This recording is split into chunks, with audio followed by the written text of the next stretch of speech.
akan terus berlanjut dan memang bisa benar-benar meningkatkan curah hujan ya, karena ya BMKG kan secara resmi sudah memberikan info ya, sudah memberikan semacam statement lah gitu, bahwa kondisi fenomena La Nina ini akan meningkatkan curah hujan ya di musim hujan ini, bahkan sampai dikatakan 70%. 70%. Nah, nanti di akhir aja kita lihat aja dia apa namanya, itu biasa saya sering mengamati gitu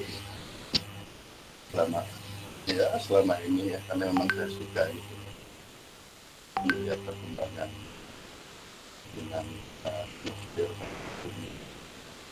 ya, apa dampaknya, dan sangat biasa sekali ya kita di musim hujan dengan melihat berbagai gejala ya, gejala yang ada di lapangan, banjir ya, ada longsor dan lain-lainnya itu, saya menilainya kadang-kadang kita terpengaruh ya, teropini. Waduh, sepertinya hujannya akan hebat ini. Sebetulnya mungkin yang perlu dipertimbangkan kan periode musim hujan itu masih panjang ya, kita baru saja memasuki awal ya, katakanlah sejak bulan lalu Oktober, Desember sampai dengan Maret, bahkan beberapa daerah baru berakhir di bulan April atau Mei. Jadi ya kadang-kadang sering terpengaruh, teropini dengan kondisi di awal. Ya ini pengalaman saya saja ya, menurut pengamatan saya. Padahal misalnya dengan statement itu kan dalam katakanlah 5-6 bulan selama musim hujan ini kan kalau dikatakan agar menaikkan sampai persen ya dari rata-ratanya, ya itu kan hebat sekali ya. Apakah kemarin itu terjadi terakumulasi di awal musim? Kita juga belum tahu tuh ya, belum tahu. Itu kan perlu dievaluasi, dianalisis apakah memang kemarin sekitar Oktober dan awal November itu sudah awal musim hujan, lalu curah yang jatuh itu memang setelah dihitung ya, dibandingkan dengan rata-ratanya, apakah memang menjadi 170%. Ya, kan kalau meningkat 70% berarti 170%. Ya, nah itu ini perlu pembuktian sebetulnya ya. Tentu pasti harus menggunakan data, kita menggunakan data. Kadang juga sering terlapa ya katakanlah kalau saya misalnya terkecoh gitu, terpengaruh tidak dengan data gitu ya, hanya dengan melihat fakta. Wah ada hujan, ya dulu banjir di sini sampai sekarang juga belum selesai ya, di Kalimantan beberapa daerah. Jadi kita langsung menilai wah ini hujannya tinggi gitu ya. Nah, padahal ya nanti kita lihat saja, kita evaluasi kan bagaimana yang kemarin itu hujan, jangan-jangan ya biasa-biasa saja gitu ya, maka mungkin ada yang di bawah normal gitu ya, karena masalah dampak itu kan beda ya.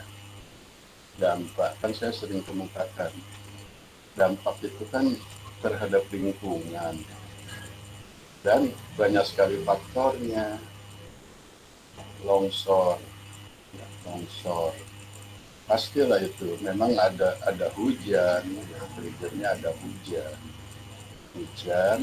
Nah tapi ketika lingkungan itu sudah tidak mampu beradaptasi ya akibat dari perubahan lingkungan itu pasti ya, perubahan lingkungan, perubahan lahan dan seterusnya, sehingga terjadi bencana-bencana itu. Kayak di Kalimantan kan ya, itu udah jadi rahasia umum kan, bahkan Presiden pun sudah menyatakan ini akibat kerusakan di wilayah hulu, kerusakan lingkungan, ke depan akan dilakukan lagi perbaikan-perbaikan ya, di daerah-daerah hulu sungai, dengan Jawa, ya, dengan dan kan jelas ya, jelas terkait itu. Jadi seperti sekarang ini kan agak mereda ya, baru kita masuk ke menjelang akhir November, sudah mereda. Nah itu sering pengalaman saya, itu pengamatan saya, nanti itu biasa saja seperti di musim hujan biasa, normal lah istilahnya begitu ya, normal. Jadi saya pernah juga kan memberikan bahasan gitu bahwa wilayah Indonesia itu memang di wilayah tropis, tempat peluang pertumbuhan awan hujan itu banyak.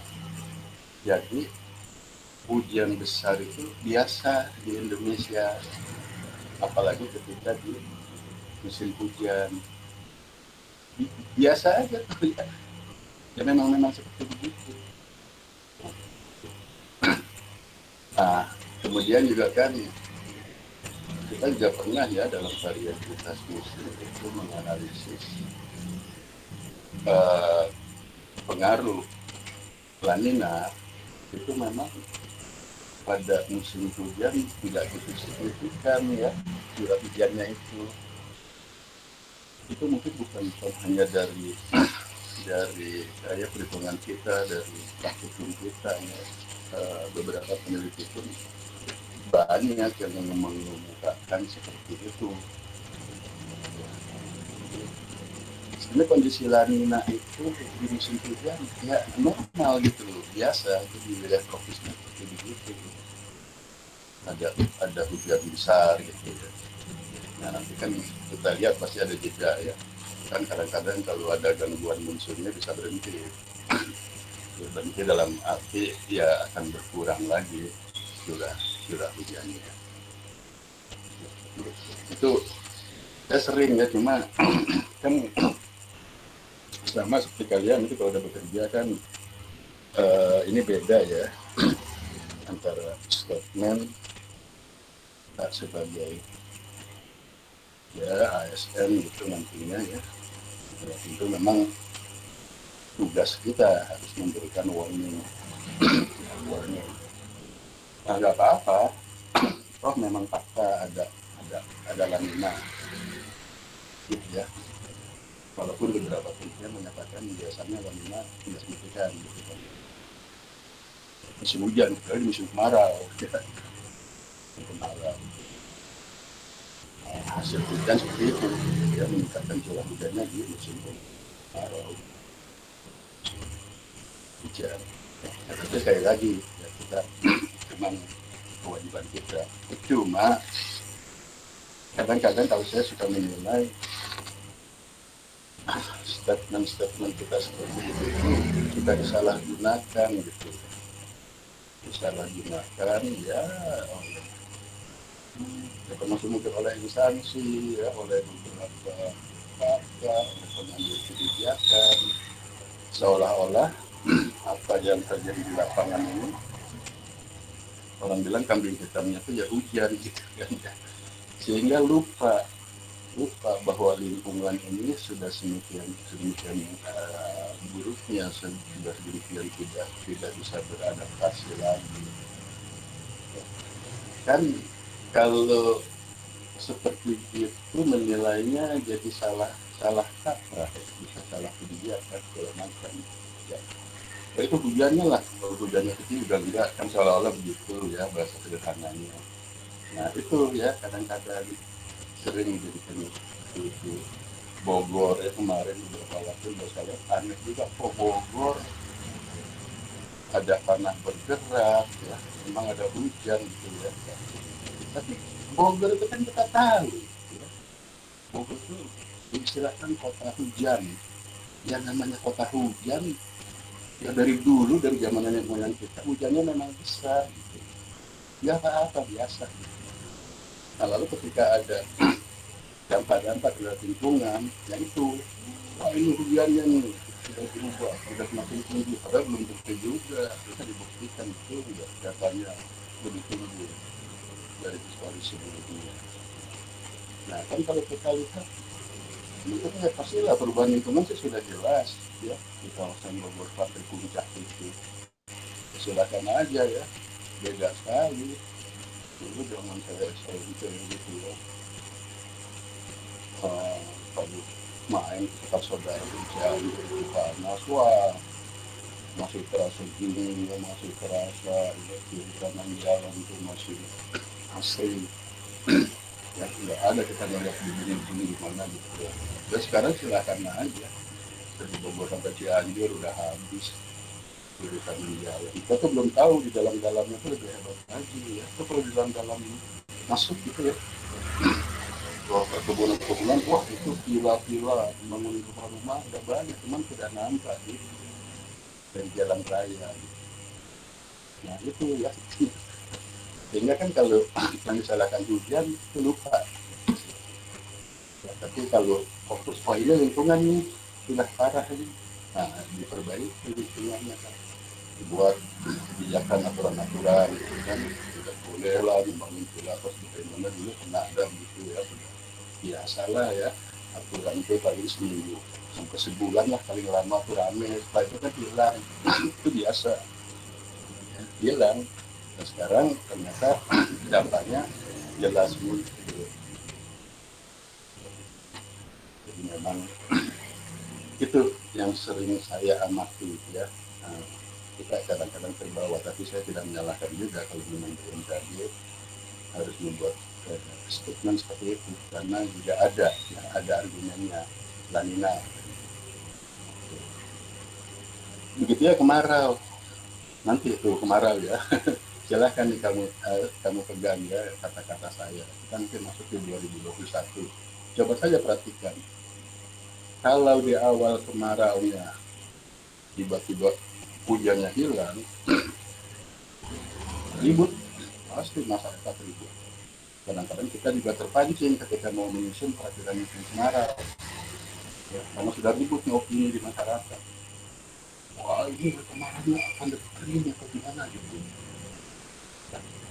Nah, apalagi nih tambah nanti dinamika atmosfernya. Oh iya, sekarang dari La Nina sudah meluruh mengetra lalu masuk ke Nino. Terjadilah itu ya statement itu digoreng. Padahal nanti kalau sudah berjalan ya ternyata normal saja. Itu kan kadang-kadang kalau statement di awal itu setelah berjalan fakta gitu ya tidak sesuai itu hilang ya. Hilang ya, nggak ada yang takut itu. Oh kemarin BMKG ngomong gini ya, ya biasanya sudah lah itu kan warning gitu kan, ya nggak apa-apa. Nggak apa-apa sih warning, nggak apa-apa. Jadi cuma itu saja takut salah diartikan ya. Nah, sehingga kalau salah diartikan pasti salah mengambil kebijakan-kebijakan. Oke, baik ya. Mungkin sebelum kita bahas ya hitung kali ini, itu yang ini juga menarik ya. Jadi produktivitas garam itu ternyata memang ya terkait ya dengan yang saya bahas tadi, kondisi dinamika atmosfer itu mau apa, mau netral, mau lamina, mau El Nino. Pokoknya pedoman dasar membuat analisis produktivitas garam itu ya, pedoman dasar secara global itu dulu dipegang. Ya, karena fakta nanti kita lihat kan menunjukkan kan ketika di tahun-tahun Nino misalnya gitu kan ya, ini biasalah ya berdampak, makanya ada di panjang sedikit, curahnya hilang, itu fakta juga produktivitas garam meningkat. Tapi ketika ada lanina ya pastilah hancur ya, seperti itu. Cuma nanti ada statement juga di beberapa peneliti, karena kejadian Enso itu Nino ini kan menarik ya, kadang-kadang berurutan gitu ya, apa perubahan Nina dan Nino itu. Jadi setelah masuk Nino ya 97, 98 demikian hebatnya nih. Ini sebetulnya yang dikhawatirkan oleh pengusaha garam ya. Nah, bagaimana ini? Itu sering terjadi. Nino 97 98. 2015 yang terbaru saja itu 2016 yang basah. Ya. Masih banyak ya 2002 2003. Nah sebetulnya mungkin informasi itu kalau diberikan lebih awal tentu akan lebih bermanfaat ya. Tapi ya sama lah selama saya bekerja juga ya, dan kita juga apa ya menerima lah, mendownload gitu ya beberapa informasi tentang minat, itu agak-agak sulit ya. Misalnya nah ini kita setelah mengalami tahun 2021 ya, dari awal-awal tahun kemarin pertengahan ya, ternyata memang kondisinya kan netral ke arah Nina ya, dan itu memang terjadi. Nah 2022 yang ke depan ini mau apa nih ya, apa mau diikuti Nino, apa mengurus saja jadi netral. Nah kalau kita lihat prediksi dari berbagai institusi dunia ya, itu paling-paling kalau update sekarang November ya, itu paling baru sampai ya katakanlah Maret gitu ya, artinya masih dalam periode musim hujan ini, belum menyentuh ke kemarau yang akan datang 2022. Itu kan memang berjalan terus ya, setiap bulan ya update seperti itu. Nah ini yang ditakutkan ya ataupun dikhawatirkan gitu, terutama oleh eh, produktivitas garam, karena berubahnya kondisi fenomena alam itu ini sangat-sangat berpengaruh. Nah, dan kan menariknya Nino itu kan tergantung sektor ya. Orang pertanian ada Nino ya parah kan ya, gagal panen busur segala macam. Petani garam ya sorak-sorai gitu ya, panen melimpah ruah. Baliknya ada Nina ya, nah yang di pertanian kan waduh cukupan air lah ya, bagus ini panen produktifnya. Nah petani garam waduh mengeluh hancur kondisi saya.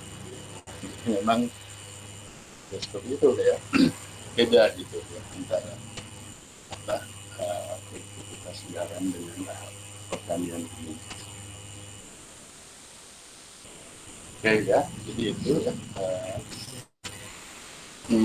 Nah itu aja ya, saya kadang-kadang sering itu memperhatikan ya tentang statement kita yang ujian pertama. Karena kan jangka panjang ya, kalau itu kan jangka panjang, musim sudah termasuk kan ya, jangka panjang 6 bulan. Dan itu agak-agak sulit kalau di awal-awal itu sudah berani. Tapi memang ya memang itu yang dituntut kan oleh masyarakat, oleh pemerintah. Ngapain ngomong tadi kita berakhir kemudian perubahan itu banyak sebenarnya.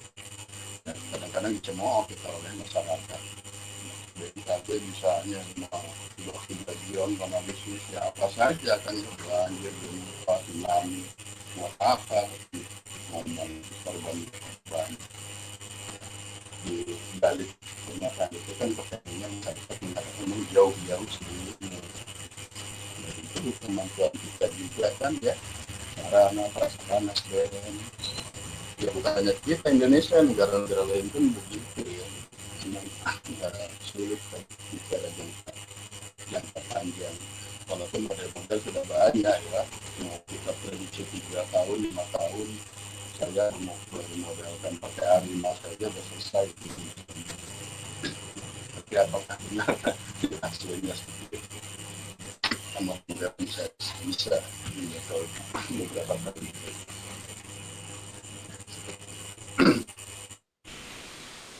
Oke, sedikit lagi ya sebelum ini. Seperti begini juga yang saya harapkan setelah di awal statement dari BMKG demikian, kan banyak waktu kan musim 2015, 2020.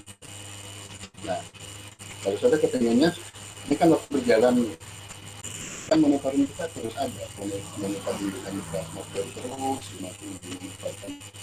Nah, ini akan berkembang gimana nih? Nah, itu harusnya disampaikan lagi gitu ya, pada pemerintah, kepada masyarakat. Oh ternyata misalnya ternyata oh ini nilainya sudah mau meluru, nah, sehingga kita biasa salurkan dalam fokus ke lingkungan itu ya. Kalau saya menginginkan ada gitu ya, seperti itu. Nggak salah kok walaupun di awal kita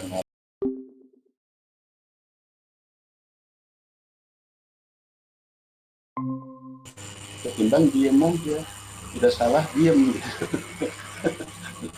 Jadi itu pengalaman kita juga ya, musim perakhiran musim ya, saya ingat ya ketika pertama terjadi apa 2010 itu ya, iya 2010 ya, saya kan masih di start ya kalau kan. Nah, itu kan kita belum mengeluarkan pada musim kemarau 2010 ya, ada awal musim kemarau, ada beberapa tempat seperti akan di bawah normal ya ada, tapi biasanya lah tempat perkiraan musim. Ternyata kan setelah berjalan 2010 ini kok basah terus gitu kan. Nah, waktu itu pertama kali kita update perakiraan, perakiraan tuh diupdate, udah dikira-kira diupdate kan gitu. Lo nggak apa-apa, karena referensi kalimat outlook itu kalau kita ikuti ya, kami silahkan ya, sekarang tuh sering-sering buka kalimat outlook ya, dari BOM, dari mana itu selalu memang ya, saya sering perhatikan juga ini kok salah, dia yang salah besar ya, dari awal misalnya memprediksi anomali sosial pemilu pernikahan ya, nanti hanya diupdate namanya juga outlook, kalimat outlook prediksi gitu ya, jangka panjang nggak apa-apa. Maka dulu tuh pertama kali. Nah, cuma menariknya setelah kita update, masyarakat kan ditanya ke pemerintah, lalu gimana nih 2010 ini? Itu yang mundur-mundur itu awal musim kemarin kapan melihat itu? Oh, pusing kita itu ternyata hanya itu. Di awal kan sudah diperkirakan masuk di 2 Mei, ada yang di akhir April ya, di akhir Mei. Ini kita sudah di posisi Juni kok masih masih seperti ini. Kapan ini? Jadi enggak setengah ya begitu. Itu kita pusing itu. Mau pakai model apa lagi tuh? Mau pakai model apa lagi? Ya ada, sulit ya. Ya ini apa ya istilah sekarang apa? Ilmu apa tuh? Apa nih? Anda kan jadi berdasarkan itu ya. Itu apa itu? Nah, tapi ya sudah, memang dari evaluasi ya ada beberapa tempat yang memang ada kemarau apa ya curah hujan di bawah 50 itu ada gitu ya. Sehingga memang waktu itu diambil statement kemaraunya biasa, artinya seperti hujannya memang di atas normal dengan persentase. Dan itu kalau mau naik di 70% ya itu tercapai. Ya udah, jadi kita buat sliding scale ya nggak apa-apa, itu kita revisi peraturan ketentuan di halaman 10 ini, revisi gitu ya. Jadi kemarin 2010 ini ternyata kemarin nggak basah dan curah hujannya di atas 0. Nah, sekarang biasanya kan gitu, ada statement di awal lalu monitoring ya perkembangan gimana. Kalau memang ya kan syukur alhamdulillah kalau nggak terjadi gitu ya. Tapi ini harus diinfokan gitu. Jangan diam ya, istilahnya ngumpet gitu. Jadi tampil gitu. Oh gini loh, kita ada argumen-argumen kan. Ya sekarang kondisinya sudah begini atmosfer begini, jelaskan. Kan masyarakat nggak ngerti, pemerintah nggak ngerti, orang jauh kaget. Cuma dijelaskan secara benar dengan data dan nggak usah takut salah. Itu namanya dalam. Ya, baik. Nah ini kita bahas ya sedikit lanjutan tentang garam.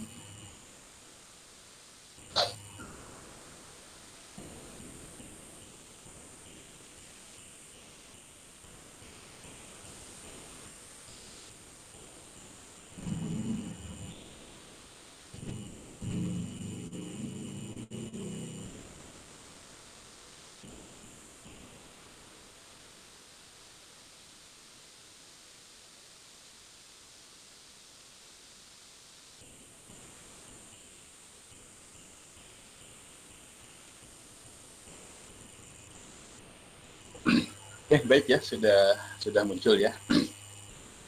Jadi ini ya kan sebenarnya begini ya, kadang-kadang saya masih bingung juga kalau mata kuliah praktek, saya nggak tahu lah ya kalau di mata kuliah lain.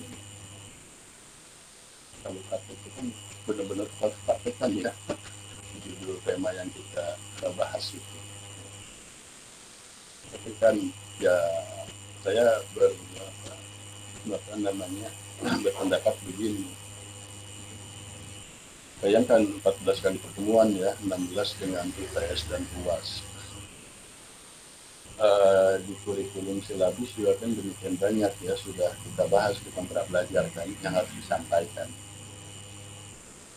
Kalau itu dipraktikkan semua, loh kamu bikin satu judul proposal penelitian saja 1 semester, ya, baru proposal sampai hasil 1 semester lagi, setahun. Jadi memang nggak mungkin, makanya kalau saya ya udah nanti ada beberapa topik yang memang bisa kita praktikkan gitu ya. Artinya prakteknya dicoba ya, benar nggak sih kayak gini ya, metode-metode yang ada di dunia kita begini, oh iya kelas ini begini gitu ya. Tapi kan nggak akan semua juga masalah apa judul di mata kuliah ini akan kita praktekkan. Nah, termasuk mungkin ini garam ya, kemarin juga EBT ya, energi baru terbarukan. Jadi kita menelaah saja ya, mengkaji analisisnya seperti ini. Kalau memang yang kebetulan kan terkait proposalnya sama yang mirip ya kan bisa dipakai. Selain itu juga sebetulnya yang bisa ditarik pembelajarannya ya, ini kan kalian juga sekarang sedang giat-giatnya ya menyusun penelitian ya, dan yang semua saya tampilkan juga semuanya berdasarkan hasil penelitian, paling enggak juga jadi referensi ya. Jadi referensi demikian langkah-langkahnya ketika metode-metodenya seperti ini gitu. Jadi kemarin kan ya, kemarin itu bagus kan ya yang menguji apa yang meneliti tentang faktor sosial ekonomi dan terhadap garam. Ya, paling enggak kan kita melihat metode kita regresi ya, lalu apa namanya aplikasinya dia buat PTS PSS ya.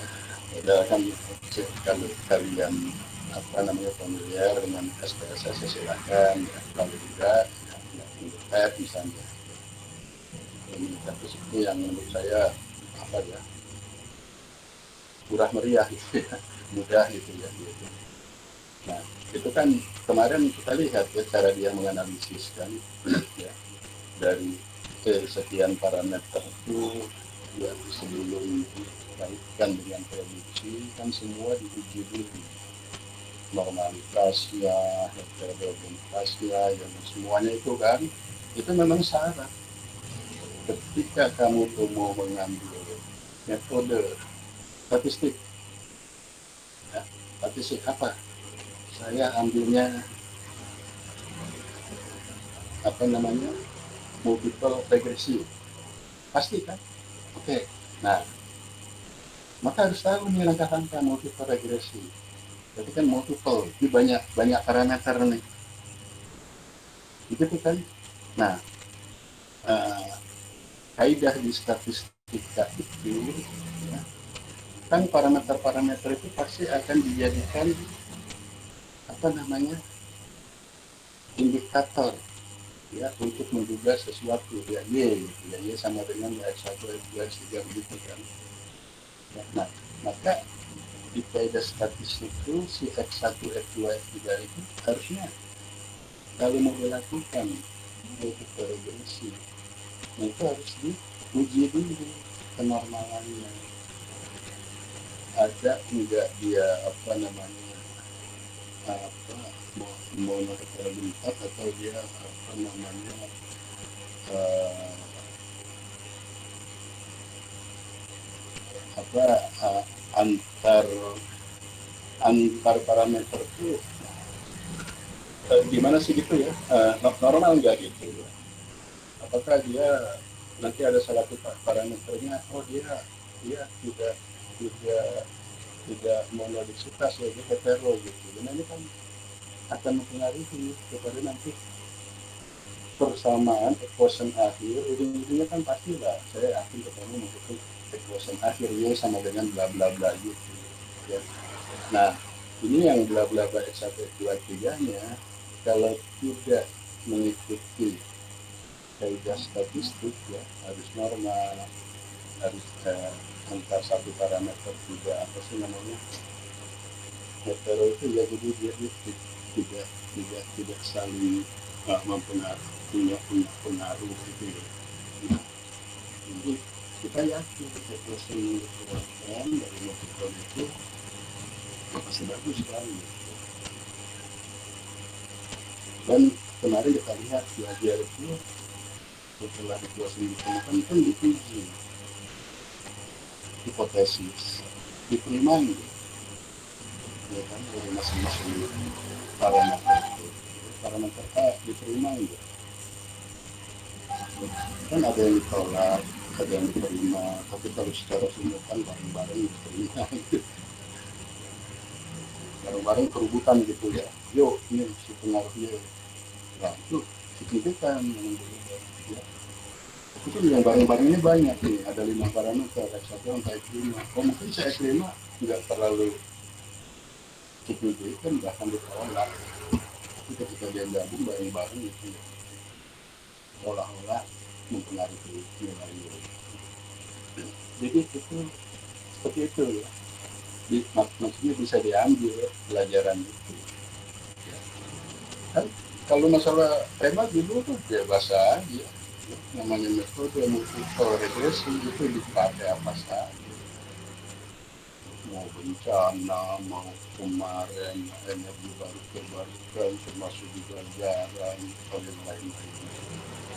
Nah, jadi seperti itu ya, bisa diambil pelajarannya. Nah ini terkait dengan pertemuan ini juga biasa lah ya, ini menarik ya. Tadi saya katakan garam ini ternyata kuncinya itu ya ada di aspek klimatologi, ENSO dan iode. ENSO dan iode. Jadi ini dulu mungkin gitu ya yang diperhatikan. Makanya kalau yang mau menulis ini itu nanti ditinjau pada tahun-tahun kondisi ENSO dia bagaimana, atau produksi yang meningkat atau menurun. Oke ya, nah ini memang juga tetap ya sumbernya dari KKP ya, kelautan dan perikanan. Nah nanti yang berikutnya ini nanti dari FIPA IPB ya, ini Yon ini ya, Artia ini kawan saya ya, Yon ini dosen muda lah ya, itu dulu waktu saya kuliah ya. Mungkin di bawah saya juga usianya. Nah ini bagus juga ya, yang buat analisis molekular hujan dari konteks garam ya, nanti studi kasusnya di penggaraman Sakti Sumeneb. Jadi wilayah garam itu saya juga baru tahu ya waktu ke Madura di Sumeneb. Jadi ada beberapa wilayah, nah, itu tuh rupanya di klaster begitu ya, di klaster dari ciri-ciri langsung ke ciri khas wilayahnya. Ya kayak kita mengklaster pola hujan lah gitu ya, itu kan berdasarkan pola yang mirip atau sama gitu ya, lalu ditemukan. Ya ternyata begitu, makanya saya waktu berkunjung misalnya ya, apa wilayah kami ada wilayah penggaraman 1, penggaraman 2 gitu. Oh begitu, saya tadinya kan pikiran kita ya sudah ini adalah sentra garam kan, sama juga di Sumeneb gitu saya. Ya, ternyata ada beberapa yang disebut dengan daerah penggaraman. Baik ya. Nah ini yang pertama ya, yang dari KKP ini ya, tinjauan aspek klimatologi khususnya ENSO dan IOD. Nah, di sini banyak ya, kalau mau kamu gunakan nanti pengetahuannya kan bisa itu ya buat yang mungkin temanya nyentuh-nyentuh ENSO dan IOD. Ya silakan ya, ini kamu pakai, karena ini memang referensi juga dari beberapa jurnal dari penelitian.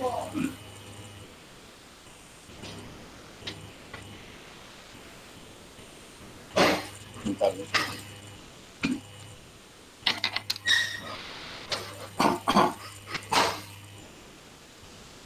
Oh.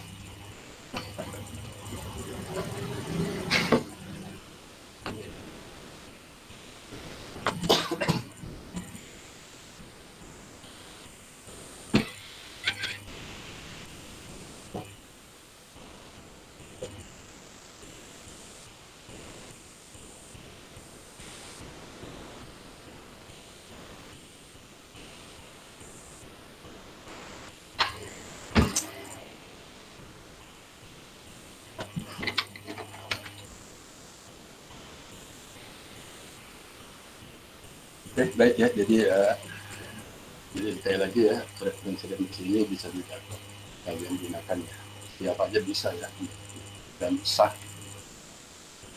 merefer gitu. Nah di sini di abstraknya ini kita fokuskan yang saya beri garis tebal ini.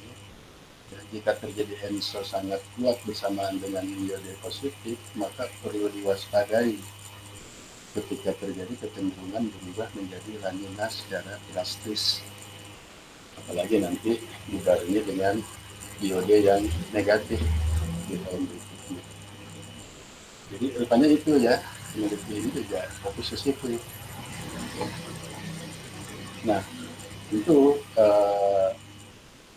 pemahaman terhadap siklus ENSO IOD ini ya, tahun-tahun itu seperti apa kan ya, pola siklusnya itu, ini penting untuk mitigasi dari risiko gagal panen garam.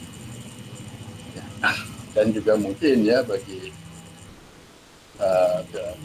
pengambil kebijakan itu menjadi dasar ya untuk menjaga ketersediaan stok garam dalam. Oke. Nah ini ya, jadi ini pendahuluan saya pelajari ini memang banyak merefer para peneliti sebelumnya ya terkait dengan ENSO maupun IOD ya, seperti itu ya. Nah di sini kan ya inilah ya, ini kalau dibaca semua kan terlalu ini saya buat ya yang ini fenomena tersebut ya, maksudnya ENSO ini ya, mengakibatkan beberapa wilayah Indonesia mengalami penurunan curah hujan jauh dari normalnya atau musim kering yang berkepanjangan dan dikenal dengan El Nino. Ya, sebaliknya kalau fenomena ini berubah menjadi La Nina. Nah, El Nino dan La Nina adalah peristiwa alam yang terjadi secara berturut-turut. Ini menarik ya, biasanya peristiwa seperti ini akan berlangsung menjelang bulan Desember. Makanya kan El Nino kan sama laki-laki ya, laki-laki yang nakal gitu di pantai Peru ya, emang di sekitar Desember dia baru munculnya, tapi itu baru munculnya ya, nanti terus ya bergerak. Tidaknya ya justru kalau di Indonesia ya di sekitar Mei gitu ya, Juni gitu anomalinya mulai terlihat tegas gitu kan. Nah ini kan posisi di Pasifik ya, yang kita tahu ya di Samudra Hindia kan, oh ada juga yang namanya IOD, Indian Ocean Dipole. Ini juga sebenarnya sama, mempengaruhi iklim, mempengaruhi musim Indonesia, termasuk juga negara-negara yang lokasinya di sekitar ekuator ya, di wilayah India. Ini menurut penelitian SAGI ya. Terus ya, jadi ini bicara tentang ini ada ENSO di Pasifik sana, lalu ternyata di Samudra Hindia juga ada IOD. Itu berbeda ya dengan ENSO. Kalau ENSO itu kan ada very strong, moderate, ya, netral, ya, weak, ya, very weak, ya, weak dan seterusnya. Nah, kalau IOD kan enggak ya, IOD itu hanya positif atau negatif. Ya. Nah ini juga banyak ya, ini banyak yang para peneliti ya, Endo, Terbuka, ya, sudah menyatakan gini ya, Mulyana menemukan korelasi yang tinggi antara curah hujan di Jawa dengan anomali suhu muka laut di Samudra Pasifik dan Samudra Hindia yang lebih dikenal dengan ENSO. Sebetulnya kita di mata kuliah kali ini kan saya selalu ya bagaimana kombinasi ENSO dan IOD terhadap hujan satu musim di ya wilayah di Indonesia. Cuma memang sayangnya tidak pernah ada muncul ya di jurnal-jurnal, sehingga mungkin tidak bisa direkod, ya paling-paling memang itu kan saya berikan di mata kuliah praktek, hasilnya kalau diberikan jurnal ya. Maksud saya kita nggak kalah loh gitu ya, kita sudah kok meneliti ya bagaimana kombinasi ENSO IOD terhadap anomali hujan maupun terhadap musim, bahkan orang jarang ganti musim. Ini juga ya Cina Ekor juga dia menganalisis kombinasi ENSO IOD. Nah ini kan tadi ya, ini kan latar belakangnya kenapa sih diributkan ENSO IOD tadi kan mau dikaitkan dengan produktivitas garam. Nah ini beberapa hasil monitoring ya, monitoring dari Indonesia. Nah saya katakan tadi ya, di data ini kamu boleh gunakan, nggak usah nyari tadi ngedownload data anomali IOD, anomali SST ENSO ya, ini kan sudah barang jadi, sumbernya ada nih ya, boleh apa yang saya gunakan? Ya boleh. Justru maka kalau kamu menganalisis sendiri berbeda dengan ini, wah ini gimana? Yang kata peneliti itu lain kok. Misalnya menentukan ya, tahun 82, 97, 2015 ini El Nino very strong, sangat kuat, berkombinasi ya dengan IOD positif. Ini pernah ditutup Pak, bohong kan? Nah, jadi status 82-90-2015 itu fenomena maksudnya dinamika tertentu sedang mau strong atau kurang strong ya, dibarengi dengan IOD positif. Ngapain gitu kan susah. susah-susah, tapi memang kan cara menentukannya ya sudah kita pelajari ya. Kenapa kok 8297/2015 itu kan dari anomali ya, anomali OJ di Samudra Hindia dan anomali SST di Samudra Pasifik khususnya Indo. Oke ya, nah ini yang fase-fase negatif ya. Nah, jadi kan tahun-tahun lanina maupun netral yang normal diikuti dengan fase negatif. Jadi tahun-tahunnya silakan gunakan. Ya. Pak, saya ingin menghitung pengaruh kombinasi lanina dengan iode positif terhadap produksi jagung, terhadap produksi ubi jalar. Kalau saya ambil tahun-tahunnya dari sini Pak, dari referensi ini, ya nggak salah. Jadi, ya kalau model ratakan yang kondisi lemah tahun 64, 74, 2016 ini saya ratakan Pak wilayah ya monggo ya, tapi ini memang sudah termasuk ya dalam kondisi lemah dan iodenya ya. Tetapi lanina yang saya akan hitung lanina yang sedang kuat ya sampai 98, 2010, 75, 88, bahkan misalnya dengan hujannya dikaitkan dengan produktivitas ya silahkan. Oke ya, jadi ini referensi ini bisa kami gunakan. Tahun-tahun netral banyak, gak usah bingung, banyak ya. Yang penelitian skripsi itu pada saat tahun Nino, tahun netral, dan tahun Nina. Sekarang diikuti lagi, ya, dipasangkan, dikombinasikan dengan iode, ketika iode positif atau negatif. Ya, sudah ada tahun-tahunnya, tinggal parameter, ya, baik parameter iklim maupun parameter sektor, ya dicari saja di tahun-tahun ini. Ya, apa? Ya, termasuk ini juga peneliti yang sedang untuk produk sekarang. Ya. Nah, ini kalau digrafikkan ya, jadi nah ini selalu ya, kan soal ini banyak yang kurang tertarik ya, SOI, Indo-Pasifik Selatan, dan dipol. Gitu. Nah, jadi ini adalah nilai dari nilai SOI dan dipol ya, dan dipol. Jadi ini kan selalu ini anomali dipol yang warna merahnya kondisinya El Nino dan itu Anina. Jadi kita lihat nih tahun-tahun ini yang birunya tahun Enso, yang merah Yogi. Di sini kan kita sebenarnya bisa lihat kombinasi ya. 98.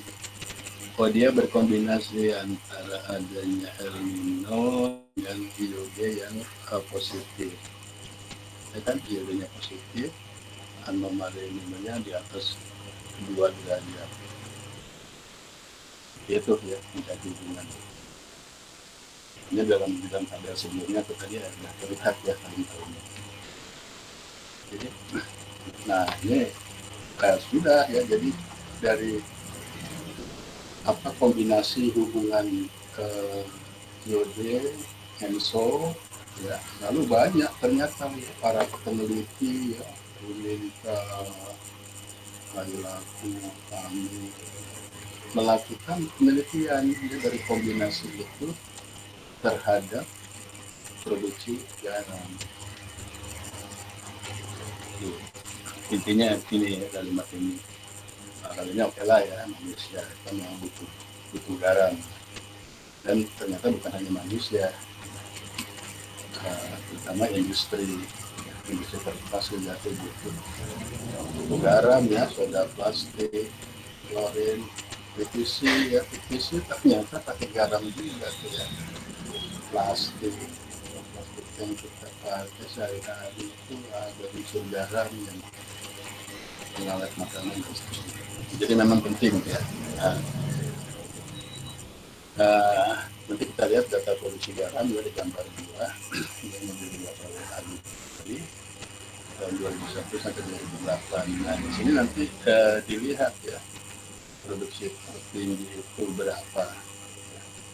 kemarin saya nyatakan kebutuhan nasional itu kan mendekati 4,8 ya, di sini 3,6 ya, lah ya, mendekati gitu ya.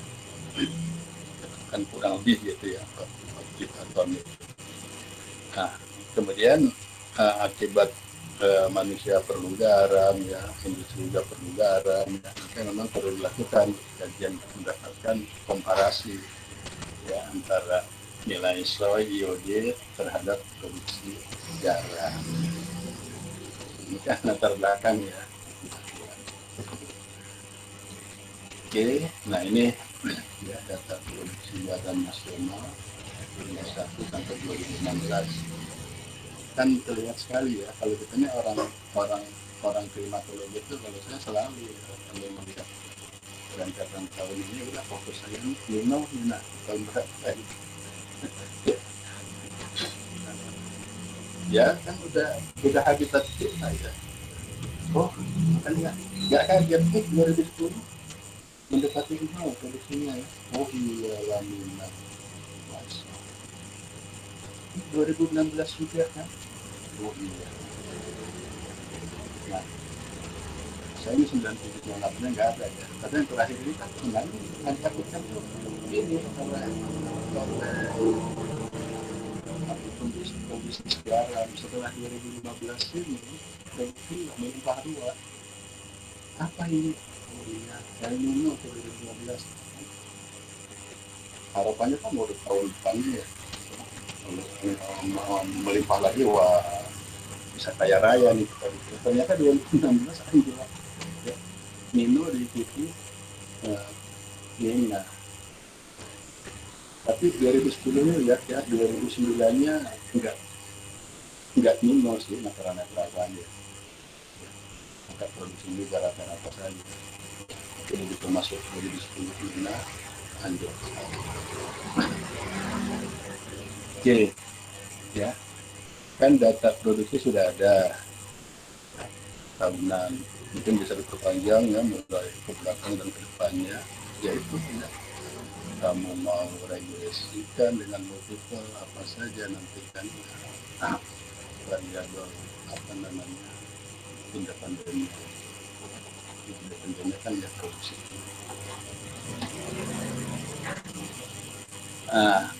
Bahan dan metodenya juga ternyata tidak muluk-muluk ya. Kalau lihat hasilnya demikian bagus, tapi metode dan bahannya nggak muluk-muluk.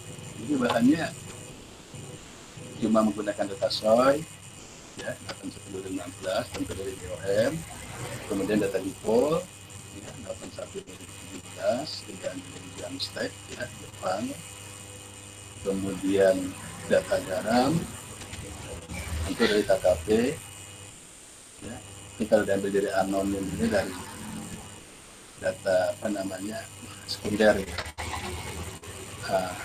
Kemudian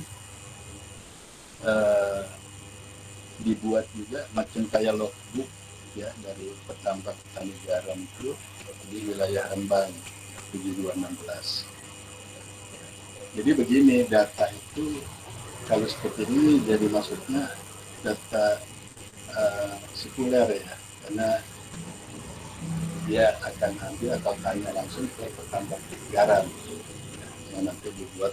Mungkin si petambak ini sudah punya logbook ya, catatan. Nah, penelitiannya sama ya, bersifat kualitatif ya, menggunakan beberapa literatur yang mengkomparasikan tadi ya, mengkombinasikan antara ENSO dan IOD dengan data hujannya ya, baru ke produksi garam ya. Jadi teringat seperti kemarin ya, analisis dampak langsung dan tidak langsung.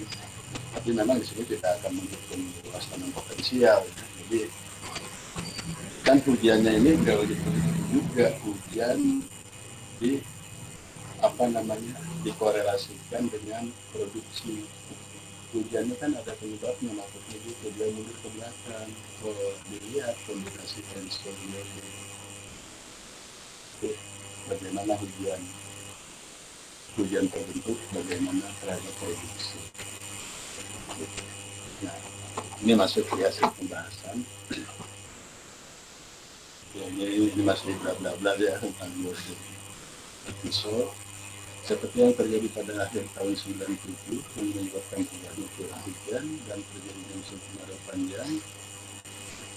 Nah, sedangkan pada akhir tahun 2010 terjadi peningkatan curah hujan yang membuat kemarau basah dari normal. Maksudnya ya ini ya yang dikhawatirkan ya 97 oke, membuat panen melimpah-limpah ya, tapi 2010 kurang bagus ya. Ini 98 kalau ada datanya pasti 98 nggak bagus ya, karena minus 97 diikuti minus 98. Nah, oke ya, ini ya, nah ini menarik ya. Jadi ketika kondisi minus 97 ya, ini bicara kepada sektor pertanian ya. Ini kan melanda kekeringan ya, berdampak pada kekeringan. Hampir 4 juta hektar lahan itu kering ya, dan Indonesia itu kalau dirupiahkan rugi ya sekitar 496 juta dolar ya. Dari mana nih pada pegawai ini ada ya aksi cepat tanggap 2017 yang diputuskan yang ada ini. Nah, 2010 juga gagal panen sama ya. Nah, tapi penyebabnya banjir. Tapi biasanya kan banjir nggak separah kering. Nah, petani-petaninya berduka gitu ya dengan 97. Nah, kondisinya berbeda. Garam 97 panen besar-besaran, dan 2010 habis ya gagal. Nah, oke,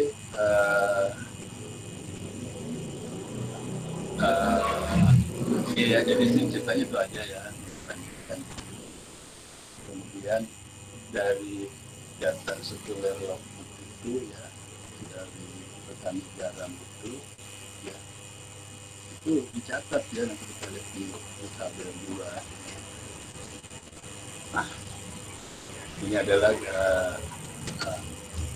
kalau tadi kan kita hanya melihat bagaimana sesuai dengan biodin ya. Nah, lalu di sini dikomparasikan ya, ENSO, biode, dan curah hujan.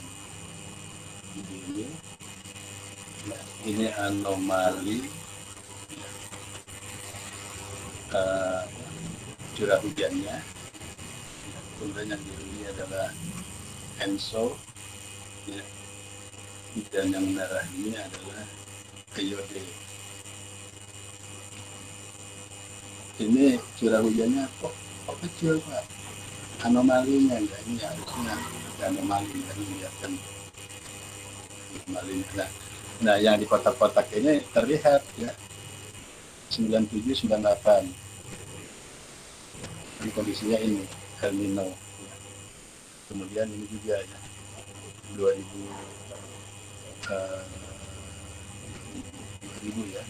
dan 2011 ya, ini kan ya sedang La Nina. Jadi ini terhadap anomali curah hujannya ya kelihatan sekali kan 97 itu ukurannya 0 gitu ya. Kemudian di El Nino 2011 ya ada masih ada sedikit ya anomali yang positif ya.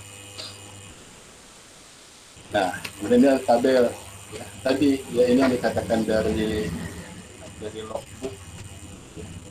Jadi logbook dari petambak garam sama lah kayak pengamat hujan ya, dia kan punya logbook ya, kalau yang bertanggung jawab ya kalau yang enggak udah ditulis dikirim begitu kita survei tanya kenapa ada nggak dokumentasi datanya, wah nggak ada, udah saya kirim, saya nggak pegang.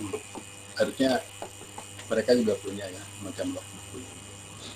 Jadi catatan lamanya musim garam dan hari hujan. Menarik ini ya. Memang kan di penelitian ini tidak menyentuh tentang hari hujan ya, tapi ini ada lognya.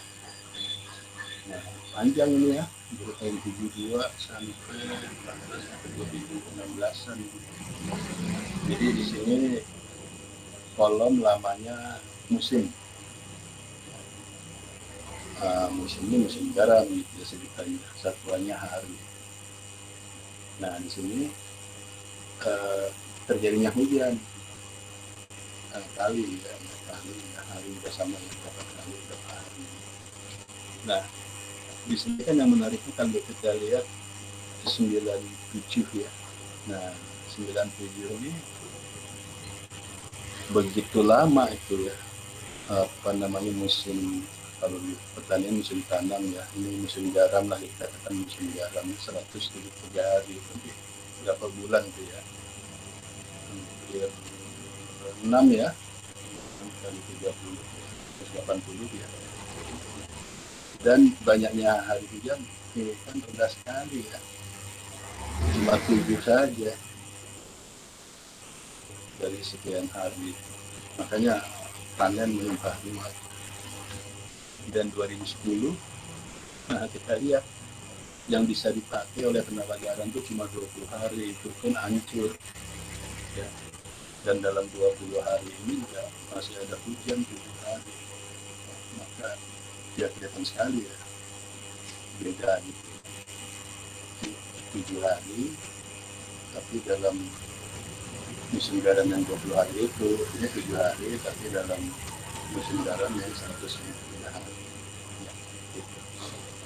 Ya, jadi ini rupanya oleh petambak garam ya ada pencatatan seperti ini dan dijadikan data juga.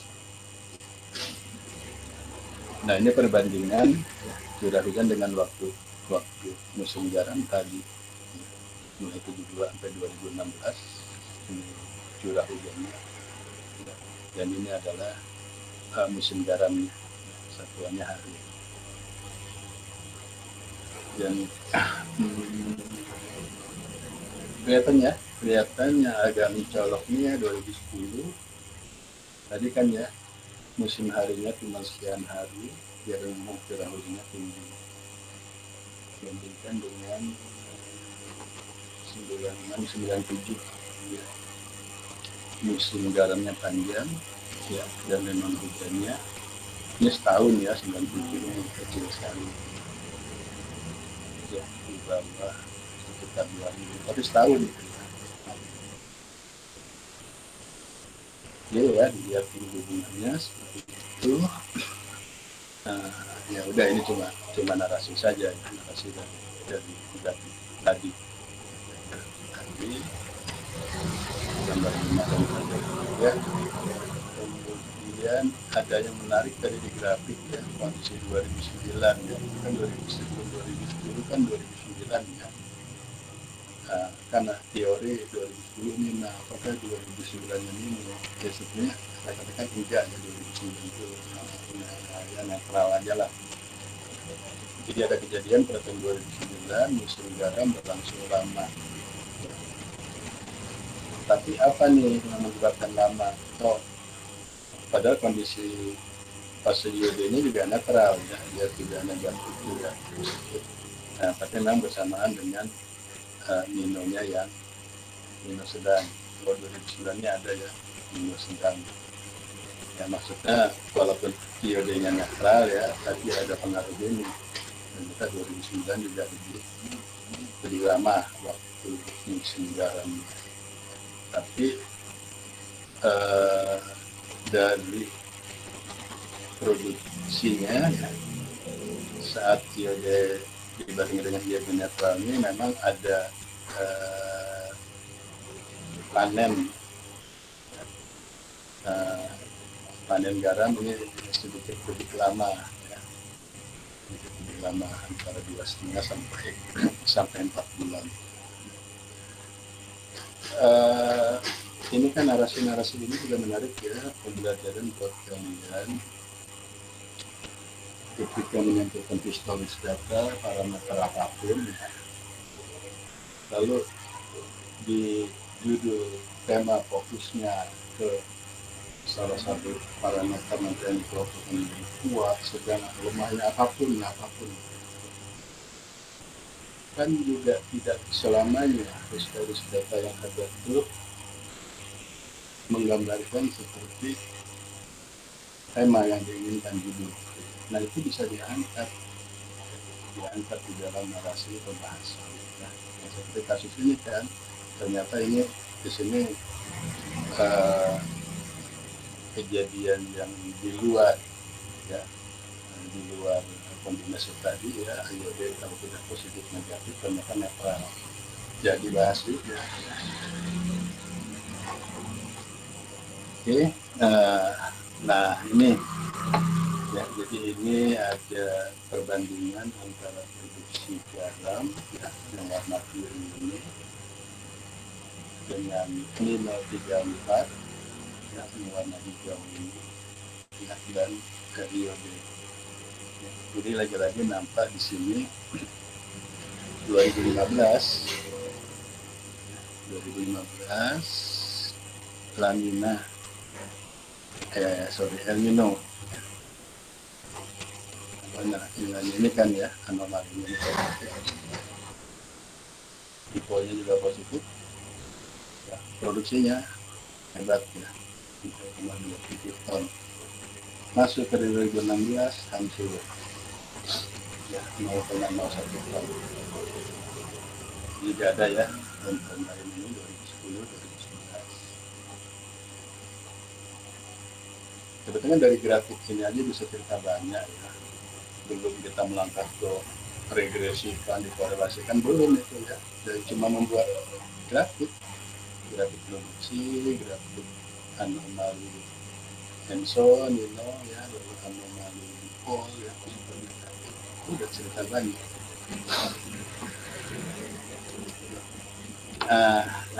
Jadi ini ya, kalau tadi di tabel yang pertama ya belum dilengkapi dengan lama musim garamnya. Nah, pada tabel 3 ini dilengkapi. Ya. Jadi yang warna hijau ini lama musimnya hampir lebih dari ya katakanlah 6 bulan ya, 5,5. Kemudian yang biru antara 4 sampai 5,5, kuning 2,54, dan yang gelapnya merah ya. Namun ya ini kelihatan ini lama musim garam warna-warni. Bagus juga ya penampilan tabel seperti ini. Misalnya nanti kamu di hasil itu ya menghasilkan ya, silakan ya apa di router ya cara penampilan seperti itu. Oke ya, nah ini setelah itu kan biasalah kita buat narasi kan ya, udah tabel itu dibuat narasi. Nah di sini perbandingkan curah hujan dengan produksi garam ya, curah hujan di produksi garam. Jadi ya lagi-lagi ya ini di 2010 2016 ya anjlok, tapi sebelumnya tahun ini ya kata meningkat. Nah yang terakhir aja nih ya, kesimpulan dan saran. Jadi ya kalau kita perhatikan tadi ya judulnya kan ini telah ya analisis fenomena Hanson dan IOD terhadap produksi garam kan, begitu kan judulnya itu ya kan isinya ya cuma seperti itu aja kan ya, jadi hanya pertama mengindikasikan tahun-tahun kombinasi Hanson yang dalamnya ada 5 dan IOD yang ada positif negatif dikombinasikan diambil tahun-tahun ya. Hansonnya dibagi mulai dari Hanson sampai negatif, kemudian IOD yang 2 kan dan positif negatif. Tapi tadi di bahasan ada 3 netral ini dinarasikan sedikit ya. Nah ini hasilnya, lalu minta data perencanaan KKP. Jadi sederhana tapi ya menarik. Karena kan kalau demikian ini kan ada manfaat gitu ya. Nah, ini kan manfaatnya benar. Gitu. Walaupun secara umum orang bisa ngomong ya iyalah pasti lah kalau tahun puasa banyak hujan negara mancur sama juga dengan jembatan. Kalau kering ya pasti ya iya gitu. Tapi ini kan pakai data ya, tampilkan didukung dengan data. Ya kan bergantung dari grafiknya ada tabelnya itu.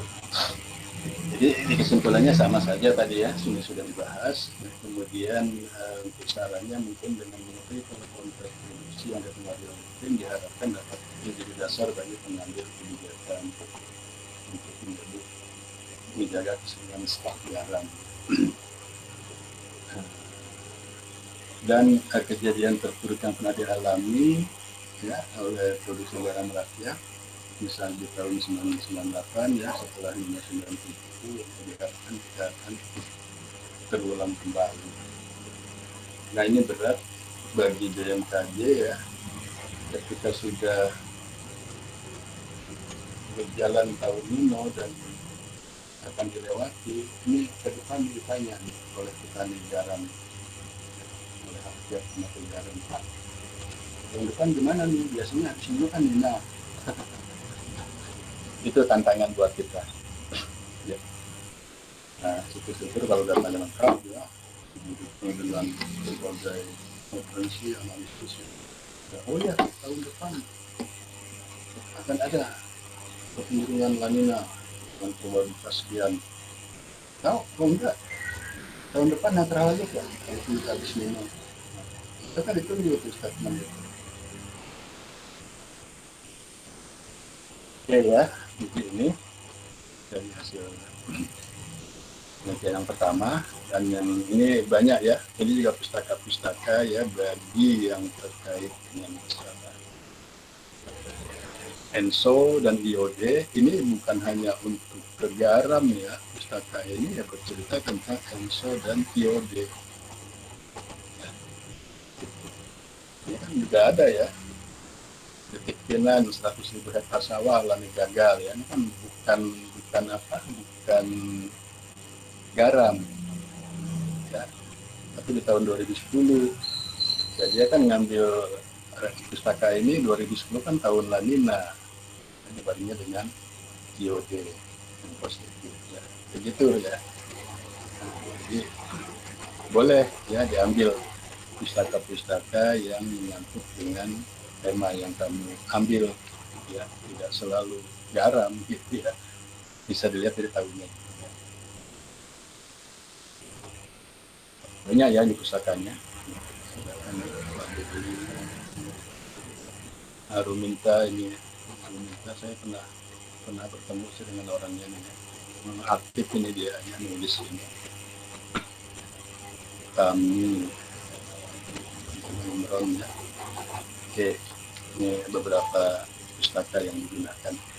Nah, kemudian yang kedua, nah ini yang dibuat oleh Departemen Geomet, Geofisika dan Meteorologi. Ya, adanya di Fakultas MIPA Bogor. Dulu saya waktu di Bogor belum ada itu namanya Departemen Geomet. Ya, jadi adanya baru. Ya kalau kita biasanya kerja itu setingkat prodi gitu ya, prodi agro meteorologi, prodi agro meteorologi dulunya itu ada di Faperta, Fakultas Pertanian, bukan FMIPA ya. Tapi berjalan waktu ya, dan ketika saya sudah masuk tugas belajar di sana sudah di posisi FMIPA ya, tapi masih agromet, belum geomet ya, agromet. Jadi agromet itu kan meteorologi pertanian ya.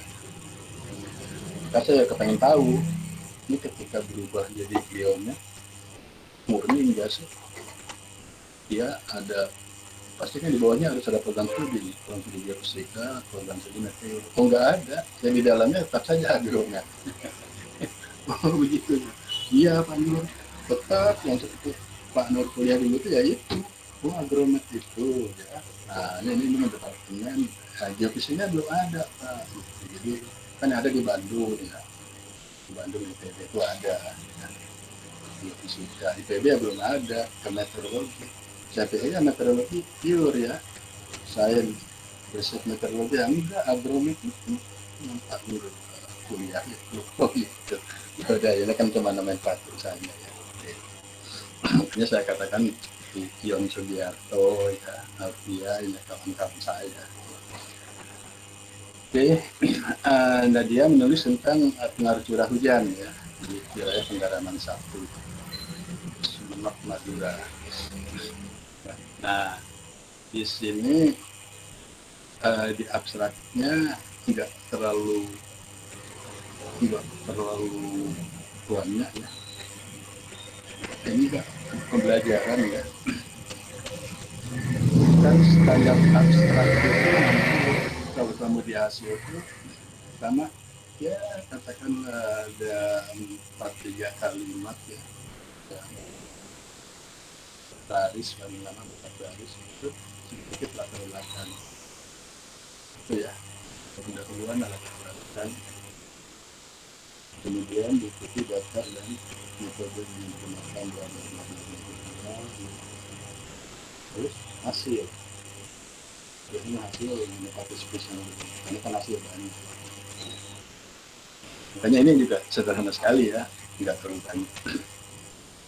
Dia hanya ingin melihat bentuk produktivitas garam selama 99-2011 dapat dipresentasikan oleh soy musim kemarau. Ya. Dan hasilnya itu punya koefisien determinasi 0,55 ya. 0,55 ini kalau DR kecil kan bisa 0,7 koefisien apa namanya koefisien korelasinya, tapi kan determinasi.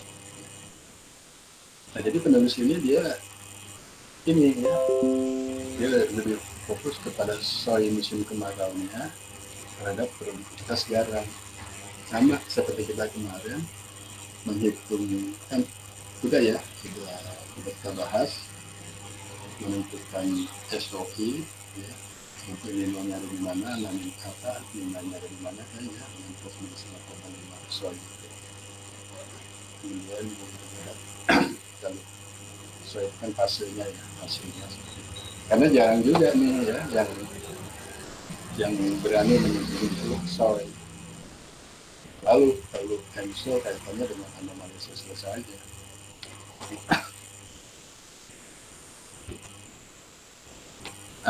Ini pendahulunya nggak terlalu banyak ya. Nah cuma di sini yang menarik nanti penelitian ini menghitung salinitas ya, karena kan garam itu kan setelah apa namanya ditanam bukan tanam ya, setelah disebarkan di lahan itu kan perlu pengeringan. Nah, faktor salinitas nanti ada ya, sampai memang harus kering gitu ya, harinya di cuacanya. Maka garam diproduksi dengan cara menguapkan air laut yang dipompa di lahan penggaraman. Kan tentunya itu kalau kita lihat tambah-tambah garam itu. Nah kemudian ya, karena itu ya ada ENSO lah ya, untuk emisinya, maka penelitian ini menganalisis pengaruh curah hujan dan faktor-faktor yang menyebabkan pada saat proses produksi terhadap produktivitas garam. Kalau kamu perhatikan di narasi ini ya, walaupun cuma 2 baris ya, setengah baris ini jadi 2 baris ya, coba nih. Penelitian ini menganalisis pengaruh curah hujan dan faktor-faktor yang mempengaruhi curah hujan dan faktor-faktor ini, faktor-faktornya dulu yang mempengaruhi hujan pada saat proses produksi, nggak langsung terhadap produktivitas garam.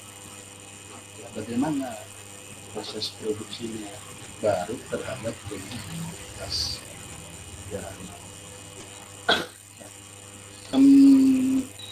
Ya karena saya mengalami ya kuliah di ITB, memang kalau di ITB itu ya kita nggak bisa ya kalau menghubung-hubungkan, mengkorelasikan sesuatu itu langsung.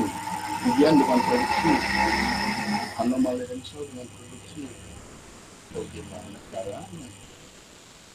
Maka selalu untuk sampai produksi ini kan ada proses.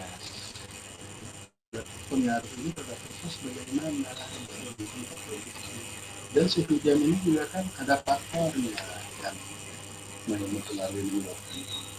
Jadi kita selalu berpikiran kompleks gitu ya. Dari hulu sampai hilir kita tarik. Jadi kita reduksikan awal kemudian reduksikan. Sama dengan kuliah ini. Ya, karena ini orang ITB yang buat berarti mazhabnya sama dengan saya. Oke, untuk metodenya juga ya enggak terlalu banyak ya. Nah ini ya data curah hujan dan konsentrasi air garam ya salinitas harian selama musim produksi 2019. Lalu data produktivitasnya 99 ke 2012 ya di wilayah pendalaman 1. Lalu biasa karena mau menganalisis IOS ya, indeks curah selatan ya perlukan data dari BON. Itu aja ya, bolak balik di situ aja. Kemudian pengklasterannya yang menarik ya. Jadi dari data salinitas garam ya, itu di klaster ya untuk membagi lahan di sini disebutnya lahan pemilihan ya, jadi lahan salinitas itu ya, maka ada dua di sini ya, ada dua klaster, dua kelas ya berdasarkan data salinitas. Ini katanya menggunakan pakai militer ya, biasa itu ya, dan pakai ini sama ya ketika kita buat pemilihan pola hujan ya, pakai diarahkan ya, kemudian menurut bentuk tujuan hubungan kan jarak yang signifikan berbeda ya dari urutannya yang melonjak. Oke ya, di proses pakai militer 14 sudah lama sekali ya, sekarang kan udah meningkat berapa. Kemudian metode yang berikutnya analisis pengaruh curah hujan terhadap produksi garam ya.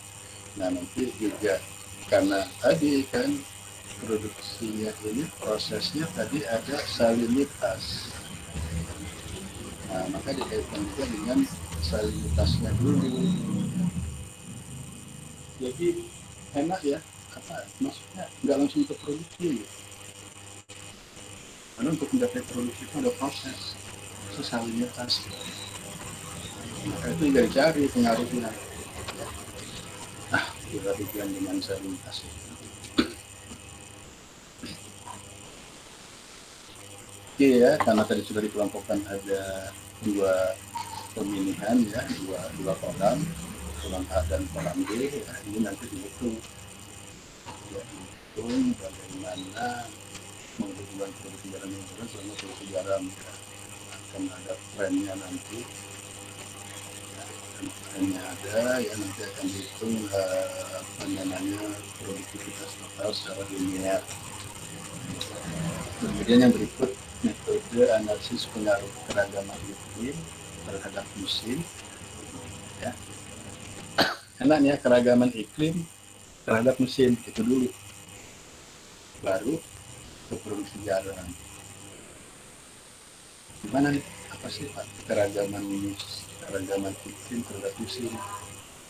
Nah ini kan pengaruh Enso ya terhadap musim di Sumeneb ya, yang dilakukan dengan melihat hubungan antara anomali awal musim hujan yang tingkat AMH dan kemarau AMK dari nilai rata-rata ya, maksudnya anomali pasti terhadap nilai rata-rata dengan nilai SOI. Nah metode ini memang mengacu pada tahun ini ya, pesan kita ini ada video. Nah rumusnya ya mudah saja. Anomali awal musim hujan ya, awal musim hujan di tahun Turki dikurangi stigma limbah dibandingkan biasalah ya. X dikurangi X rata-rata jadilah anomali. Kemudian biasa ya awal musimnya dipakai 50 mm ya. Jadi makanya saya katakan nggak usah kita ribut-ribut gitu. Kenapa sih 50 di ITB juga bisa dipakai 50. Nah, kecuali di ITB ini pakai 60 atau 50,5. Ya udah BMKG juga 50 ya. Mereka juga mengacu ke BMKG dan ada dasarnya itu. Dasarnya debur dan burema. Nah, kemudian ini ya pas pernyataan La Nina El Nino-nya menggunakan fase soy ya, soy negatif ya, dan netral itu kan soalnya negatif 5 sampai positif 5, lalu kurang ini menjadi negatif kan ya, itu menjadi La Nina. Kalau lebih positif 5 yaitu menjadi El Nino yang kita bahas ya. Nah masuk ke hasil dan pembahasan hasil kondisi umum. Kira-kira kamu nanti bikin hasil kondisi umum, perlu nggak diceritakan di hasil itu kondisi wilayah pendidikan kamu? Tetap pada lintang sekian sampai lintang sekian. Ada juga ya dosen ibu desa itu. Ngapain sih anak-anak taruna kalau bikin lokasi tentang selatan sekian derajat sampai utara sekian derajat, jujur deh kagak penting banget.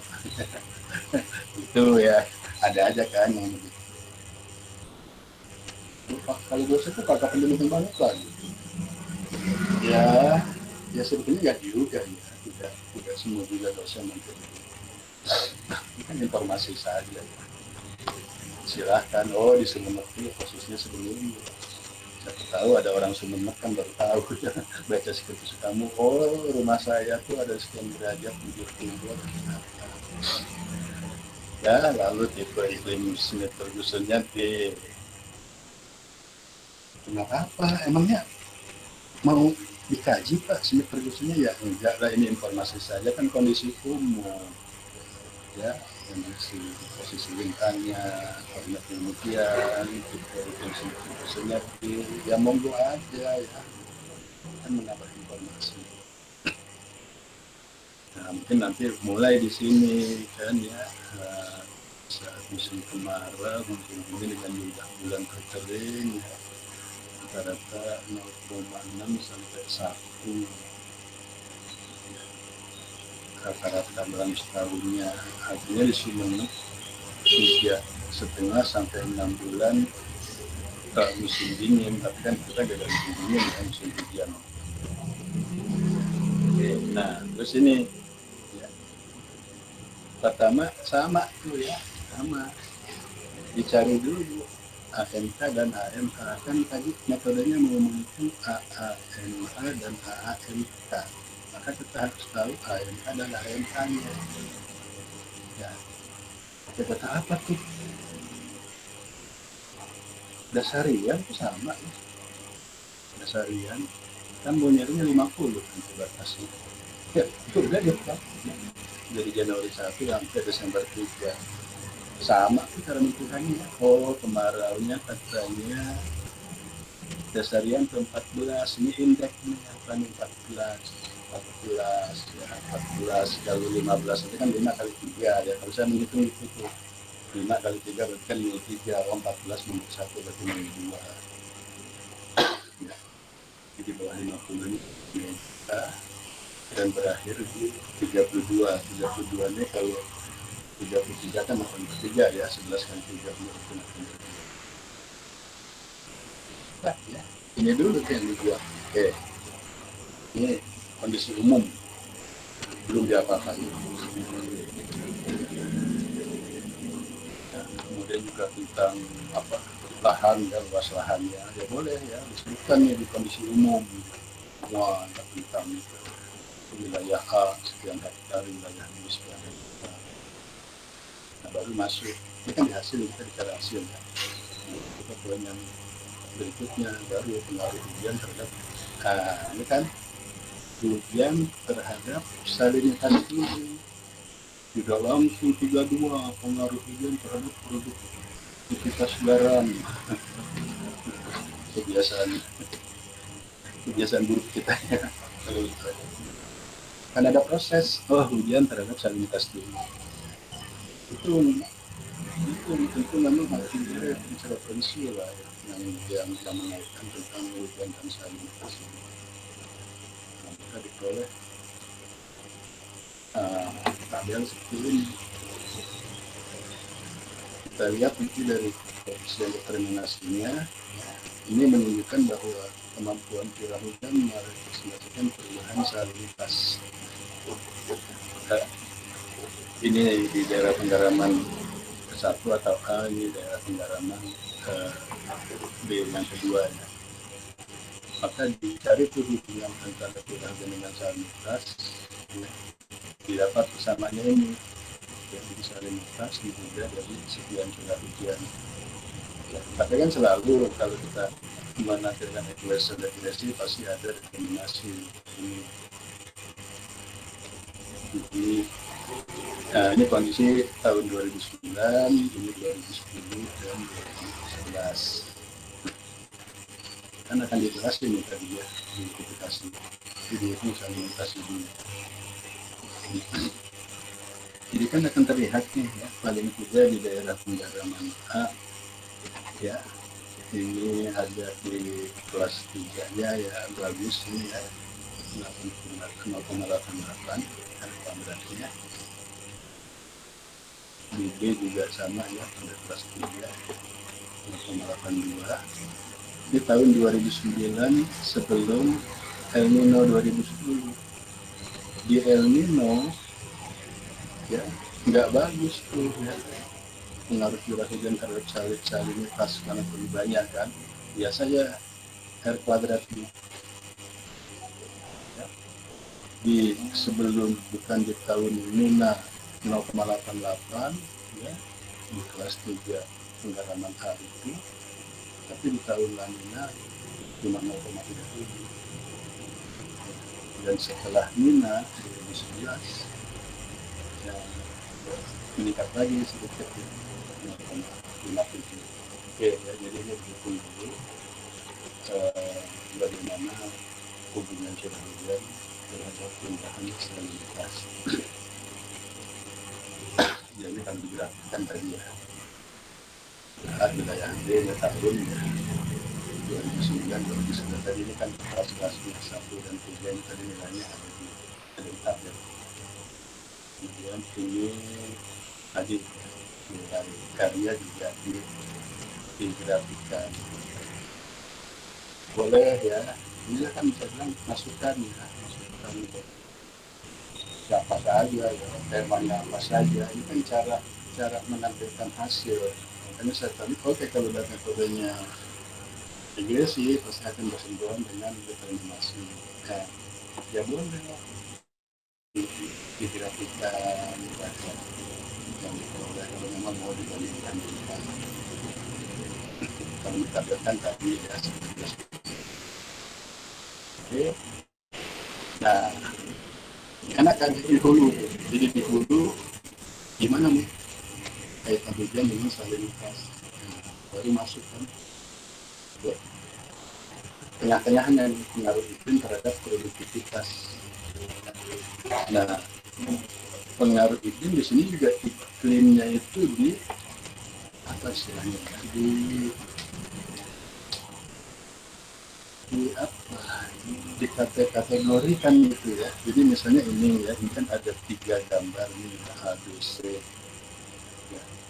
Ini semuanya dasarian, subveksinya ini kan curah hujan ya.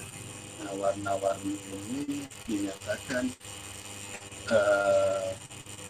curah hujannya ya, ini sama ya 2009, 2010, 2011 curah hujannya. Lalu gimana musim kemarau yang terjadi di 2009 ya, dibandingkan dengan rata-rata.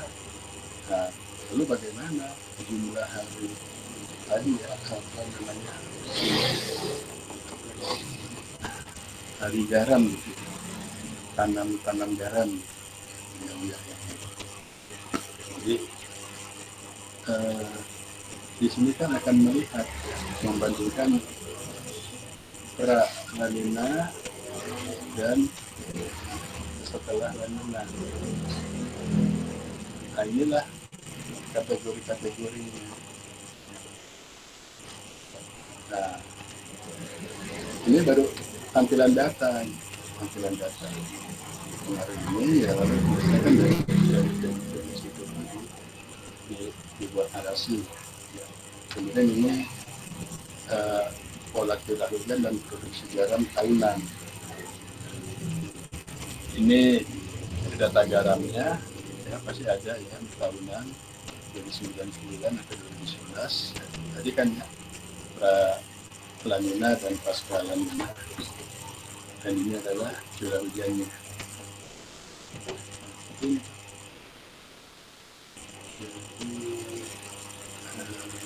kalau kita lihat yang ini ya, orang fokus di 3 tahun ini kelihatan sekali hujan tinggi, produksi rendah dan seterusnya. Oke ya, ini terus dinarasikan. Nah, baru ya dibuat persamaan regresi antara produktivitas dengan curah hujan periode musim kemarau Juni sampai Maret. Ya, bahwa persamaan equation seperti ini. Ya, equation seperti ini. Ya, lalu dibelah-belahkan ya. Tentu kan narasi ini muncul setelah dicoba dihitung ya. Kalau curah hujan sekian dalam periode ini ya berapa jumlah produktivitas. Di sini kemarin menunjukkan bahwa curah hujan selama Juli November mampu merepresentasikan produktivitas 9 tahun tahunan sebesar 74,6%. 74,6% ini berapa ribu ton? Itu kan dari konversi. Peningkatan curah hujan 10 mm, curah hujan dalam sebulan mampu menurunkan produktivitas garam 10,67 ribu ton. Menariknya dalam satuan kalau hujan itu meningkat bertambah 10 mili itu menurunkan produksi yang lain-lain hampir 11.000 ton. Dan sebenarnya kalau musim ini biasanya kita berselang dan produksi karbonisasi cukup tinggi ya di persamaan ini.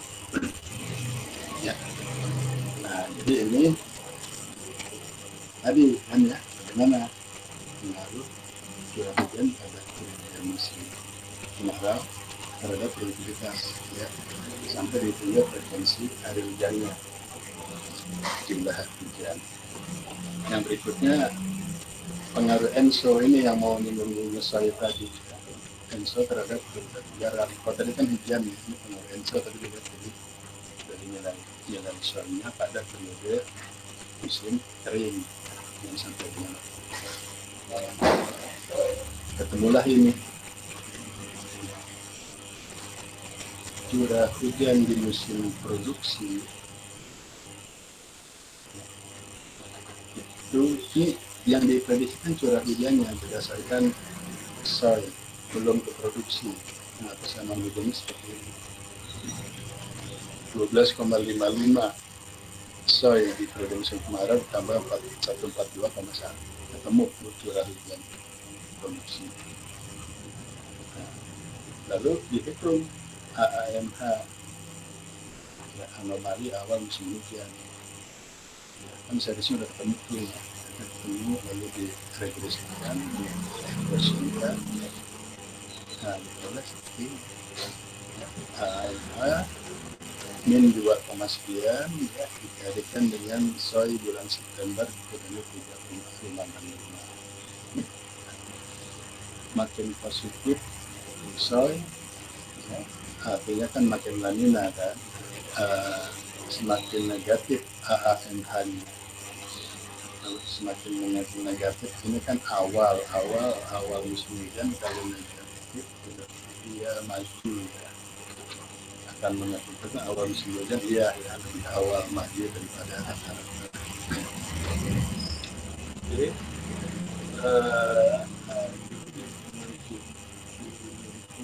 menjelaskan pelajaran dari nilai-nilai seperti selama musim kemarau 55%. Nah baru ya, ini udah dihitung curah hujannya berdasarkan IOS, lalu dihitung anomali AMH-nya berdasarkan IOS, ya. Nah baru masuk ke menghitung produktivitas ton per tahun. Sudah ketemulah persamaan itu. Jadi produktivitas itu min 5017 dikalikan IOS pada musim kemarau tambah 93. Jadi rumit ya dari hulu itu. Nah ini hilirnya penuh produktivitas. Nah ini kesimpulannya ya, nggak banyak-banyak ya.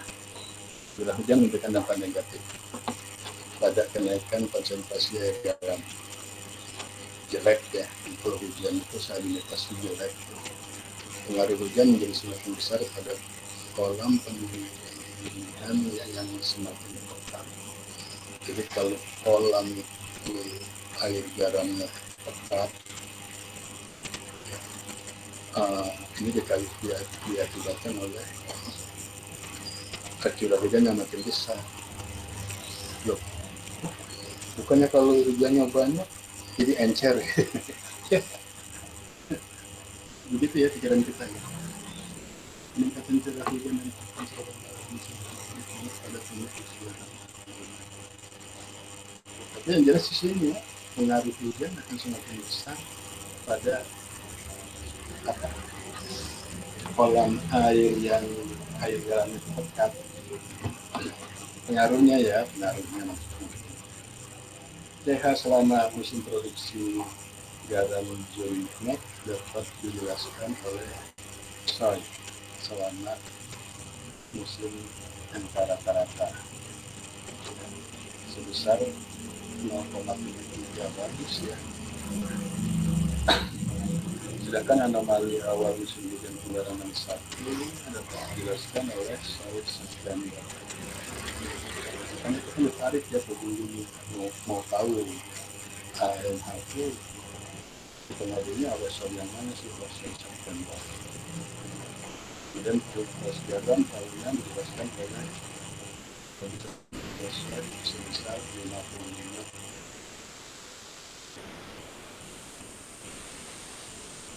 Oke, ini sama ya, terus katanya ya biasalah ya, ini mbah kita dede Pak Bur ya, Novel Putro ini dosen kita di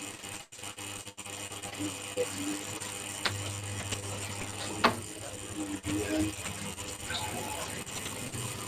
Kasyana ya, banyak nih Kasyana masih dia kajiannya tentang dampak tensi.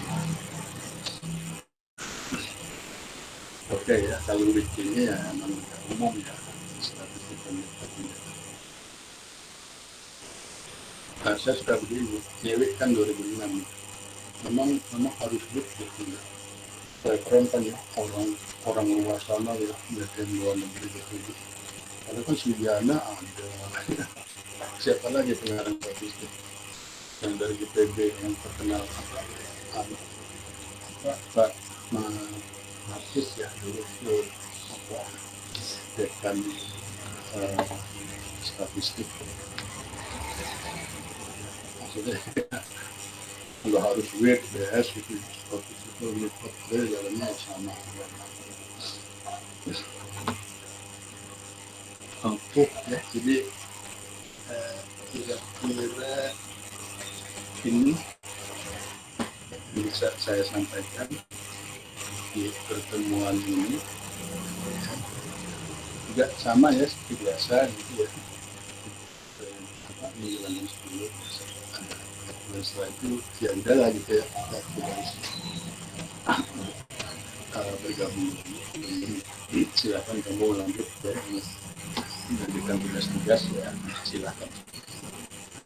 Oke, baik, ada yang mau diskusi nggak tentang ini?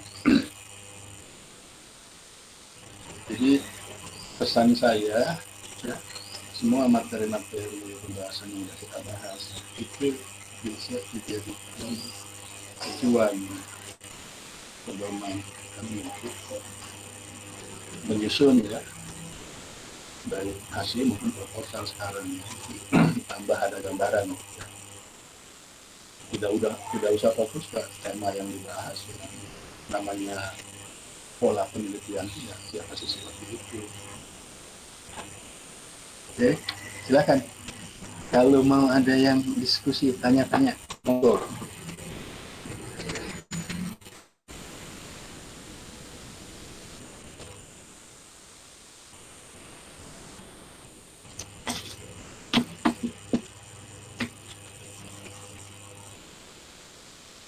Ya, untuk itu juga ya, untuk data tentang pesan ya, mudah-mudahan lah ya minggu ini sudah bisa siap.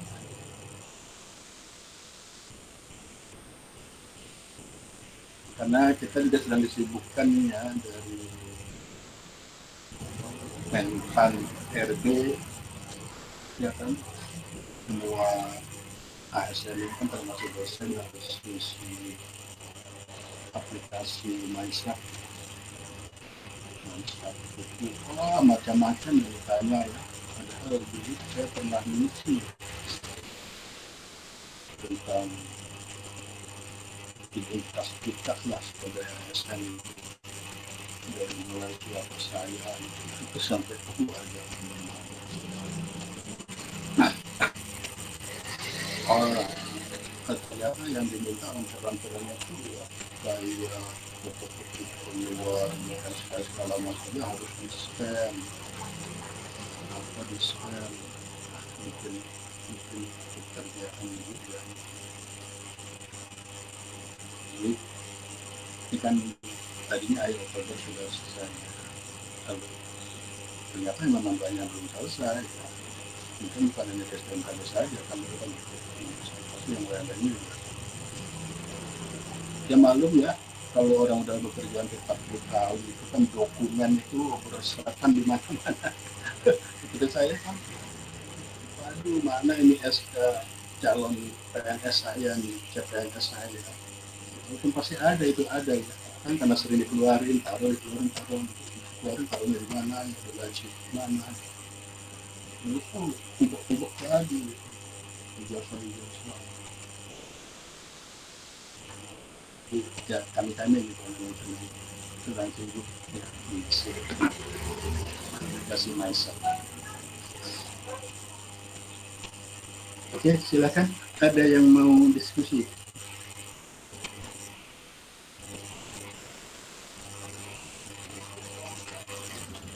Izin Pak, belum mungkin Pak. Belum ya, jadi oke ya, ini semua bahan sudah saya berikan ya. Baik itu yang sebelumnya ya, energi baru terbarukan, garam ya. Juga sebelumnya ya, tentang kebencanaan apa energi. Jadi itu masukan-masukan saja ya, yang buat kalian. Sifat karakter dari penelitian itu ya umum ya, seperti itulah Pak Pemia itu ya. Ya mudah-mudahan bisa menambah ya, menambah masukan buat kalian menyusun penelitian. Kalau tidak ada, ya mungkin kita cukup aja ya. pertemuannya sampai di sini. Uh, Kemudian satu lagi informasi ya, kemarin kan di apel itu sudah dinyatakan ya Dki dari Jakarta Selatan itu udah level 1 PPKM. Tapi Tangsel masih 2. Tangsel masih 2 berarti kampus kita masih PPKM-nya level 2. Kalah sama DKI. DKI sudah hijau. Tangsel masih coklat muda. Nah, akibatnya dari jadwal WFO kami para dosen, kami kan dulu seminggu sekali ya bersama-sama, lalu lanjutkan setelah levelnya turun di 2 kali seminggu. Sekarang itu keluar edaran harus 3 kali. Jadi dalam dia 3 hari harus repot, 2 hari saja di rumah. Ya. Ada juga yang memasukkan lah ya dari dosen. Memangnya kalau kita ke kantor WFO ketemu sama Taruna Karuni, itu kan konotasinya tatap muka gitu. Taruna kami persebaran di mana-mana dari Sabang sampai Merauke. Apa sih untuk kita itu? Karena bagi saya mengajar di rumah akan lebih terjamin ya, dari protokol kesehatannya terjamin, dari internetnya juga terjamin. Pengalaman saya kalau di kantor sedang ngajar tutup sinyalnya hilang, karena itu kan tidak nyaman ya, dan ya ada yang berpendapat demikian. Karena kita ketemu dengan Taruna tapi kita tidak juga. Ini kan kita suruh di rumah. Biasanya ada kita ke kantor itu juga ngapain gitu, nggak ada apa kosong. Tapi dia itu sudah aturan ya harus diikuti 3 kali datang kalau seminggu. Jangan tahun depan sudah hari. Oke, baik ya. Saya cukupkan sampai sini. Tolong ya untuk dipelajari. Oh ya, nanti sedikit tentang tadi saya janji ya tentang perkembangan dinamika atmosfer. Kayaknya sih masih apa namanya? Masih ini ya. Ya sedikit saja bisa disampaikan ya, karena tadi saya juga nyanyi, tidak ada sih bahannya. Kalau kita lihat.